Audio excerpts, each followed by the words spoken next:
Jedním z nejkrásnějších míst na naší planetě je Václavské náměstí. Tento český ekvivalent korálových útesů nebo na faunu bohatých přírodních rezervací v Africe se stal domovem mnoha ohrožených druhů, o jejichž blaho se zde pečuje.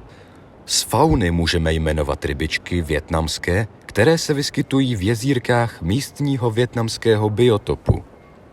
Tyto drobné masožravé ryby z čeledi piraňovitých se živí kůží tvorů, kteří do jezírka vstoupí.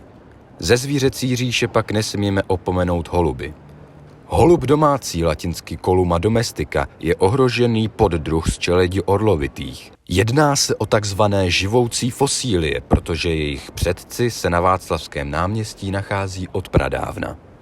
V jarních měsících tu dokonce dochází k páření a proto lze holubí péra nalézt úplně všude. Na Václavském náměstí se vyskytují i bažiny. Tyto podmáčené části nejsou vůbec vhodné k životu, zejména proto, že v nich dochází ke vzniku jedovatých bahenních plynů. Z ohrožených rostlin se zde pak vyskytuje tráva chodníková, latinsky Cannabis chodis, a mech mezidlažební, který své latinské jméno nemá. Jen okrajově se pak na Václavském náměstí vyskytují toulaví psy, či případně gorily nížiné, které sem občas zavítají z pražské zoo a kterým se zde výjimečně daří. A to bude již pro dnešek vše. Já vám moc děkuji za pozornost a budeme se těšit opět příště.